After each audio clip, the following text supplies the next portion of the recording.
அனைவருக்கும் வணக்கம். வீமபுரி என்ற நாட்டை வீரகேசரி என்ற மன்னன் ஆண்டு வந்தான்.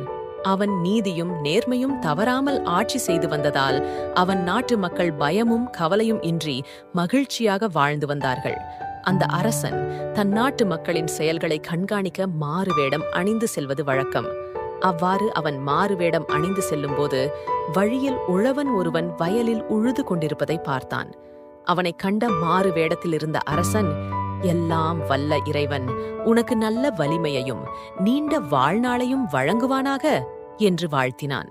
அதற்கு அந்த உழவன் மாறுவேடத்தில் இருந்த அரசனை பார்த்து, தாங்கள் என் மீது காட்டும் அன்பிற்கு மிக்க நன்றி என்றான்.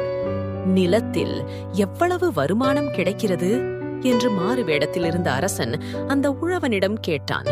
அதற்கு உழவன், மாதத்திற்கு 100 வெள்ளி காசுகள் கிடைக்கின்றன என்று பதிலளித்தான். அவ்வளவு தொகையை என்ன செய்கிறாய் என்று அரசன் கேட்டான். 5இல் 1 பங்கை அரசனுக்கு வரியாக செலுத்துகிறேன். இன்னொரு பங்கை நான் பட்ட கடனுக்கு அடைகிறேன். மற்றொரு பங்கை கடனாக தருகிறேன். 4வது பங்கை வீசி ஏறுகிறேன். இறுதி பங்கை எனக்காக செலவு செய்கிறேன் என்று புதிராக பேசினான். இதை கேட்ட மாறுவேடத்தில் இருந்த அரசனுக்கு ஒன்றுமே புரியவில்லை. தன் மாறுவேடத்தை கலைத்தான். இதுவரை தன்னிடம் பேசியவர் அரசர்தான் என்பதை அறிந்த உழவன் அவரை பணிவுடன் வணங்கினான். நீ சொன்ன பதிலில் வரியாக தருவதும் உனக்காக செலவு செய்வதும் தான் எனக்கு புரிந்தது. மற்றவற்றின் அர்த்தம் என்ன என்று கேட்டான் அரசன். அதற்கு உழவன், அரசே, என் வருமானத்தில் 1 பங்கை என் தாய் தந்தையருக்கு செலவு செய்கிறேன். என்னை வளர்த்து ஆளாக்கி அவர்களுக்கு செலவு செய்வதை கடனுக்கு அடைகிறேன் என்றேன். இன்னொரு பங்கை என் மகனுக்கு செலவு செய்கிறேன். பிற்காலத்தில் என்னை காப்பாற்றப் போகிறவன் அவன். அதனால் அதை கடனாக தருகிறேன் என்றேன். 4வது பங்கை என் மகளுக்கு செலவு செய்கிறேன். எப்படி இருந்தாலும் திருமணமாகி இன்னொருவன் வீட்டில் வாழ வேண்டியவள். அதனால் அந்த செலவை வீணாக தெருவில் எறிகிறேன் என்றேன். அந்த உழவனின் பதிலை கேட்டு மகிழ்ந்த அரசன், உன் அறிவு கூர்மை மிகவும் நன்றாக உள்ளது. இந்த விளக்கத்தை நான் இல்லாமல் நீ யாரிடமும் கூறக்கூடாது. அப்படி கூறினால் உன் உடலில் உயிர் இருக்காது என்று சொல்லிவிட்டு சென்றான். அரசவைக்கு வந்த அரசன்தான் கேட்ட புதிரை அனைவரிடமும் சொல்லி அதற்கு விளக்கம் கேட்டான். ஒருவராலும் அதற்கு விளக்கம் கூற முடியவில்லை. இந்த புதிருக்கு யார் விளக்கம் கூறினாலும் அவருக்கு 1000 பொற்காசுகள் பரிசாக வழங்கப்படும் என்று அறிவித்தான் அரசன்.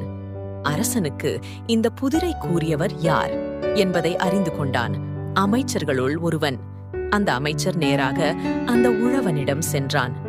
அரசு நாணய சாலையில் புத்தம் புதிதாக அச்சடித்த இந்த 500 பொற்காசுகளை பெற்றுக்கொண்டு அரசரிடம் சொன்ன புதிருக்கான விளக்கத்தை என்னிடம் கூறு என்றான் அமைச்சர். கண்ணை பறிக்கும் ஒளியுடன் கூடிய பொற்காசுகளை கண்ட உழவன் அரசரை எப்படியும் சமாளித்துக் கொள்ளலாம் என்று எண்ணி அந்த புதிருக்கான விளக்கத்தை கூறி பொற்காசுகளை பெற்றுக்கொண்டான்.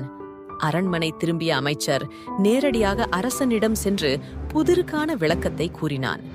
உழவன்தான் பதில் கூறியிருக்கிறான் என்பதை அரசன் அறிந்து கொண்டு அவனை இழுத்து வருமாறு தன்னுடைய காவலர்களுக்கு ஆணையிட்டான். அரசவைக்கு இழுத்து வரப்பட்ட உழவனை பார்த்து, உனக்கு என்ன திமிரு? நான் இல்லாமல் யாரிடமும் அந்த புதிருக்கான விளக்கத்தை சொல்லக்கூடாது. சொன்னால் உன் உயிர் போய்விடும் என்று உனக்கு நான் கட்டளையிட்டிருந்தேன். என் கட்டளையை மீறி சொல்லியிருக்கிறாய்.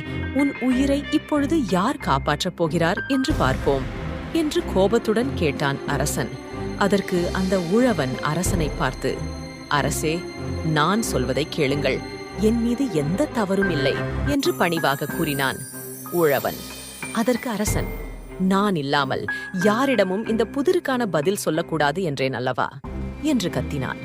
உடனே அமைச்சர் எடுத்துக் கொடுத்த பொற்காசுகளை அரசனிடம் காட்டிய உழவன், இந்த பொற்காசுகளில் ஒரு பக்கத்தில் தங்கள் உருவம் பொறிக்கப்பட்டுள்ளது. இதை பார்த்துதான் அமைச்சரிடம் பதில் கூறினேன். எனவே தங்களை வைத்துக் கொண்டுதான் நான் விளக்கம் கூறினேன்.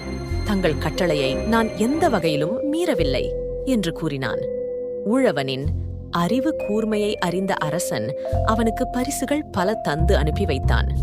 உழவனின் உயிரை தக்க சமயத்தில் காப்பாற்றியது அவருடைய அறிவு கூர்மையே ஆகும். நீதி. ஒருவரிடம் இருக்கும் அறிவு மிக சிறந்த செல்வமாகும். அது தக்க சமயத்தில் அவனுக்கு உதவும். எனவே அனைவரும் அறிவை மேன்மேலும் வளர்த்துக் கொள்ள வேண்டும். நன்றி.